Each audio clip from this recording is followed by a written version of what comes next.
So USC made a move in the personnel department that kind of flew under the radar just a little bit because they didn't hire a new OC or a new DC, extended Danton Lynn, which is a nice move. But USC hired GM Chad Bowden from Notre Dame. And I want to talk about the hire itself, but I also want to talk about the overall maybe statement it has for Lincoln Riley here going forward.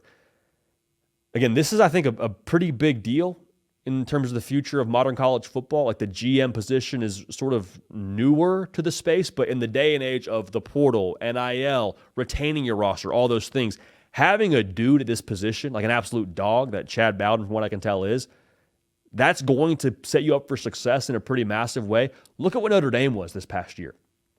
Like, per everybody and their mama, Chad Bowden was Marcus Freeman's right-hand man that he trusted a lot when it came to recruiting and talent acquisition.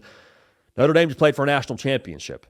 So, of course, you can only do so much when it comes to culture and X's and O's, but having the players to make that all go, sounds like Chad Bowden had a pretty strong hand in getting in the right place for the Fighting Irish. So his role at USC is going to be just what I mentioned. Working out NIL deals, retaining the roster to some extent, building relationships, all those things. Like, he is spearheading, from what I can gather, the recruiting efforts for a lot of these classes here going forward in LA. So on one side, that's huge. I think this is going to help activate what USC is on the talent acquisition side.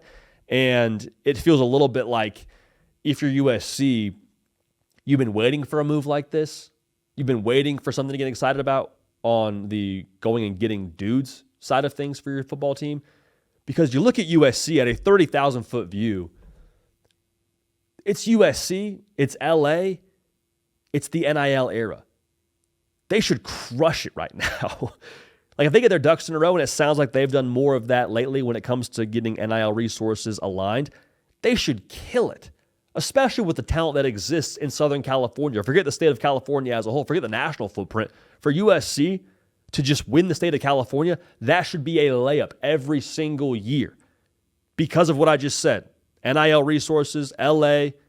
Forget the brand for a second. The brand in itself should be massive enough to give USC some major power. Like, they should be a top 10 class every single year on the recruiting trail, and they haven't been. Why? I think some of it probably has to do with lack of on-field success the last couple of seasons. But a lot of it, I think, does have to do with where they're at on the recruiting trail and the bat they're able to swing there. Bringing in a Chad Bowden should help remedy that. And that excites me because what has been the pushback for us and our concern openly about Lincoln Riley on this show? Good play caller, knows offense, great quarterback guy. Is he willing to adapt? Is he willing to maybe find some other ways to get this job done, or is he the dude that's just wanting to run his head full speed into the wall until it breaks? And I'm here for that, but at some point in time, if that wall doesn't break, you get a headache. And we pair these pieces together over the course of the last couple of years.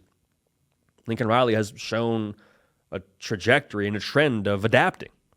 Danton Lynn, the DC, whether it was his point or not, Alex Grinch has got to go. Bring in one of the best defensive staffs in college football. You see immediate results right away. Almost a full, darn near touchdown better when it comes to points allowed per game. Hey, recruiting has got to improve. We got to live in the top 10.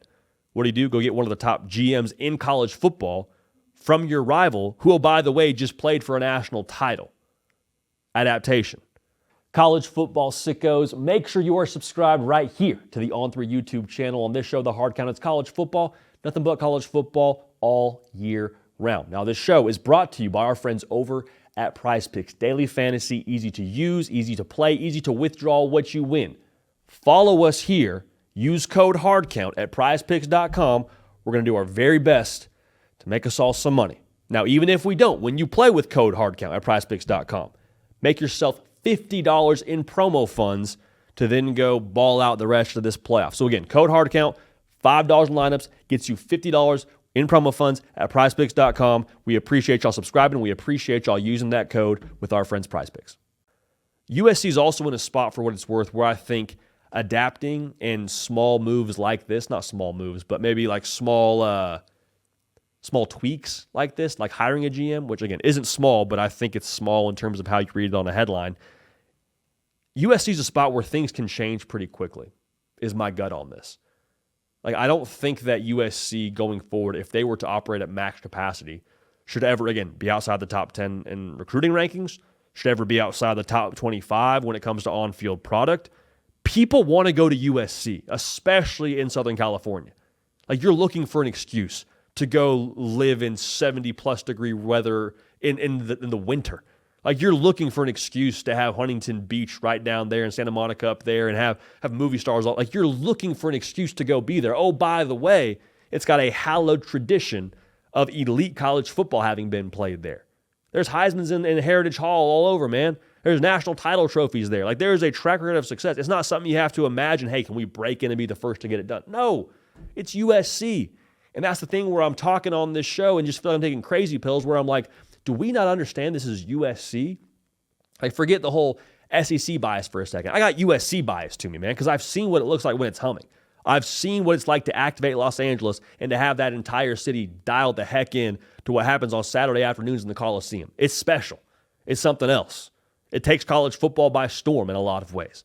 And so for USC to not be a player, in a lot of ways, I think you point to talent acquisition. You point to the way they did things internally for a long time. This is a move now that I'm not saying it's the end-all, be-all, but it's pointing in the right direction. It's pointing in the right direction, and that's massive. So, like we say a lot with this show, when it comes to big moves, whether it be in recruiting or the portal or on your staff, we take the Uncle Ben protocol, the Uncle Ben procedure. With great resources comes great responsibility. Great talent comes great responsibility. So we're entering into a world now where I think for Lincoln Riley, it's going to come down to how much are you able to get this roster to buy into a championship culture, to have a championship culture, all those things. And we're not for nothing, but we're entering also into a world in the transfer portal and NIL and the 12-team playoff era where the talent you have on your roster, if it is better than everyone else's by a substantial enough margin, you can win national championships. Just ask Ohio State. Didn't have the best regular season. It wasn't all put together how it was supposed to be put together in the first 12 games, but guess what? Caught their stride, caught their tempo, talent went out, won the national title. So this is a big move. I'm excited to see how it translates for USC on the recruiting trail and via the portal, but they're going to have a chance now. They're going to have a chance if they get things operating in the right direction, and I cannot wait to see what it all looks like.